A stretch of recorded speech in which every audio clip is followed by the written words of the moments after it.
сейчас в Мериде, в городе, который является одним из старых Мексики, штат Юкатан. Здесь сохранились очень красивые усадьбы, и в одной из усадеб такой мы живем. Это наш отель. Мы остановились в отеле Mansion Merida, который расположен в историческом центре города Мериде. Отель выполнен в французском стиле 19 века, очень красивый интерьер внутри. И посмотрите, какой у нас номер.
«14 люксов», открытый бассейн, тренажерный зал, спа и ресторан. Изначально он был фамильной усадьбой, и потом было принято решение сделать из него отель. Но когда ты попадаешь внутрь, ты словно попадаешь в гости в усадьбу. Очень красиво.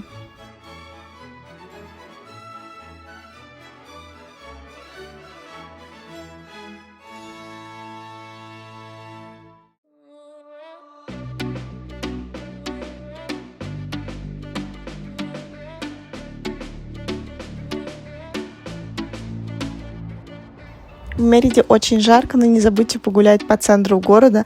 Весь центр выполнен в колониальном стиле, очень красиво, и все дома похожи на усадьбы.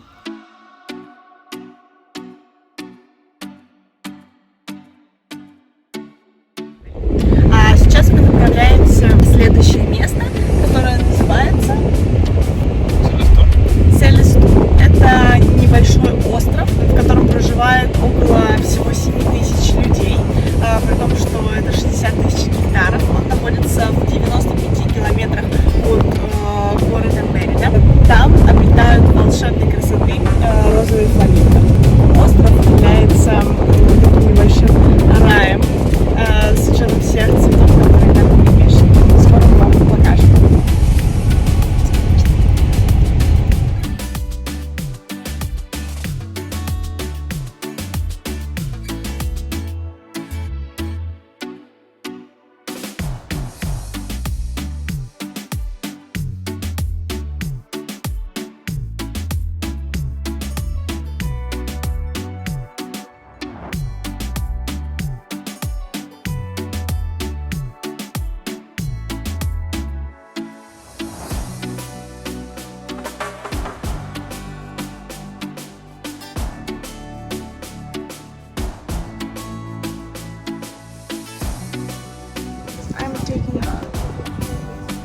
Como en Navidad ya hay muchos, aquí los usaron para como pavo de Navidad. Sí. Estamos en Celestún.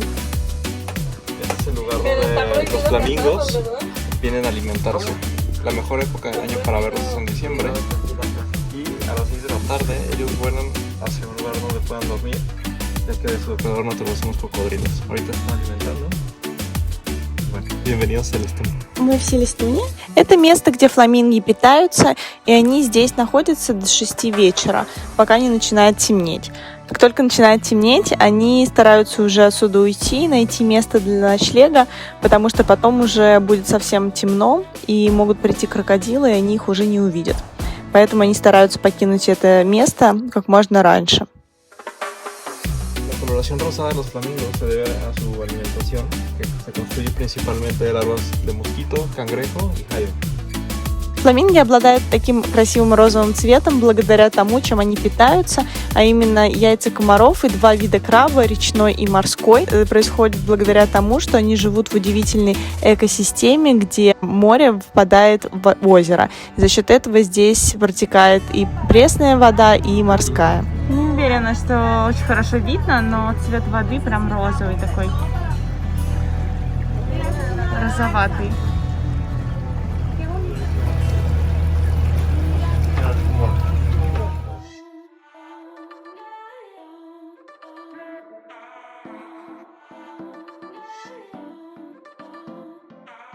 Мы находимся в туннеле Манглар. Он называется так, потому что своды деревьев образуют Manglar rojo. туннель Мангларохо. Называется деревья.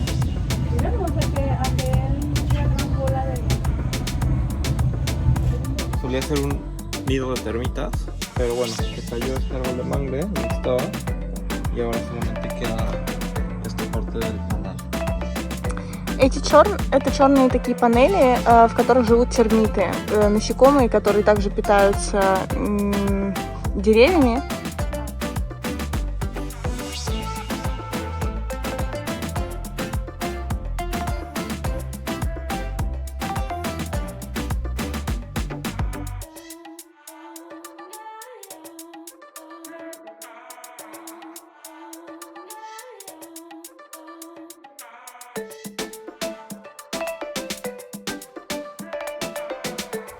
Такая уникальная экосистема еще благодаря тому, что здесь растут мангровые деревья, так они называются на русском. Это деревья, которые обладают воздушными корнями, в отличие от обычных деревьев, которые растут в земле. Эти деревья соленоустойчивые, поэтому они прорастают в заволоченных местах, в том числе в соленой воде. Но так как всем деревьям нужен кислород, и они не могут получать его из почвы, то они приспособились благодаря корням таким воздушным получать его из воздуха. Поэтому у них очень длинные большие корни, которые увеличиваются, могут на 9 миллиметров ежедневно и образовывают такие арки и целые сплетения в этой экосистеме. Те же самые панели, которые мы видели маленькие, только это большие панели термитов, насекомых.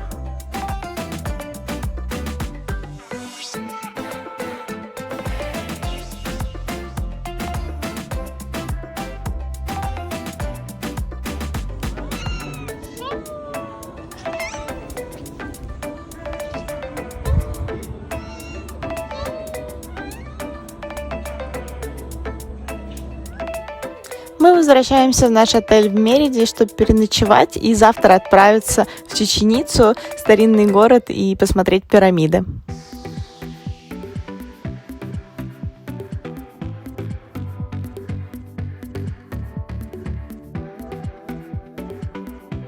Чеченица – это культурный и исторический центр майя, который расположен в 120 километрах от Мериды. Там сохранились пирамиды майя и руины древнего города.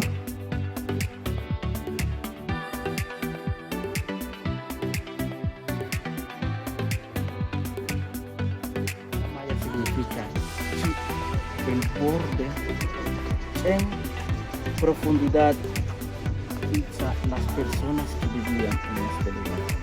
Los habitantes consideraban esta ciudad centrada en esta montaña porque poseía un sagrado y se nota que se nombre sagrado. Люди считали это место священным, так как в переводе это обозначает вход углубления в сеноты, и сеноты являлись священными местами для людей, чтобы перейти в потусторонний мир. Когда вы хлопаете рядом с пирамидой, можно услышать звук, который производит та же самая птица, которая живет в Гватемале, и звук аналогичен ей. Solamente soldados y guerreros podían utilizar estas plumas, vestir con estas plumas. И теперь этой птицы киталь могли использовать только солдаты для своих одеяний.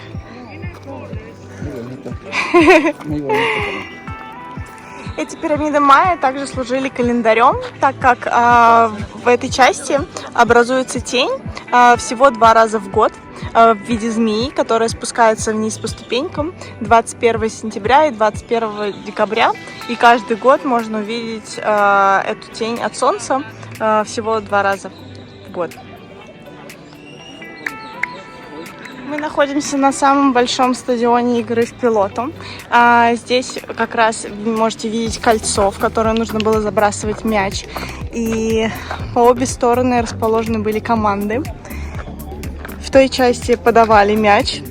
И затем игроки должны были отбивать, не трогая его руками, боком или плечом этот мяч и забрасывать в кольцо. Этим мячом как раз и играли в игру пилота, который сделан из каучука, поэтому он так отскакивает.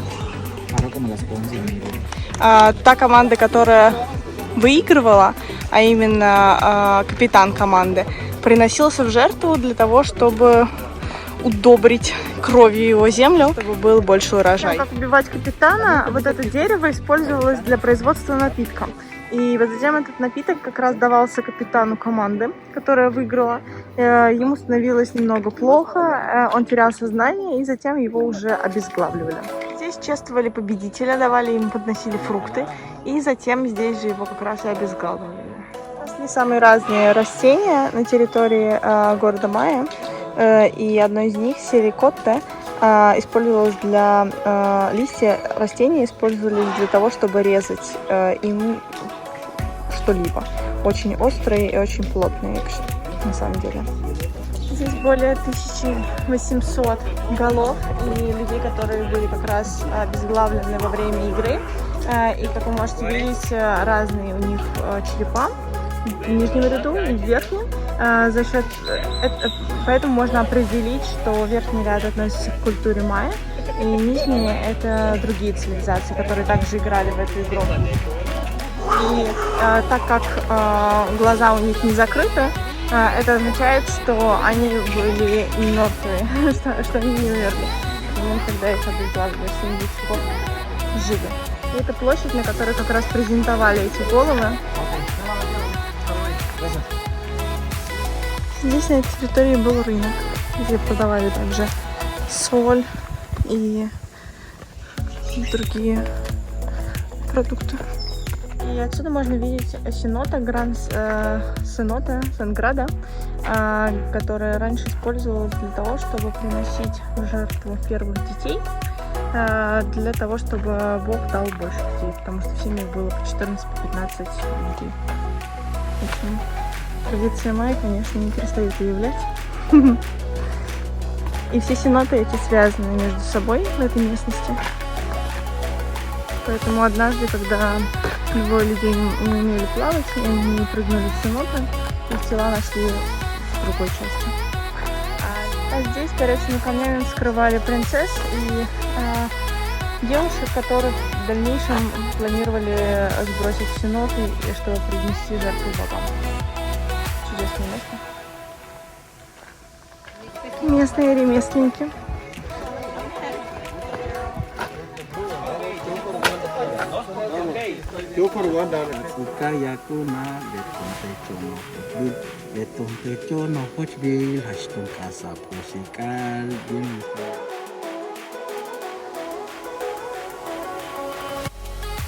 Мы возвращаемся в Канкун, где будет проходить мероприятие, церемония награждения Рид Латино, на которое мы собираемся.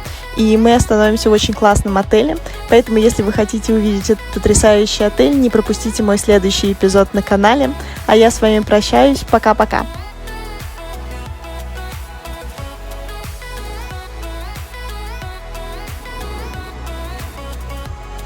О, вау.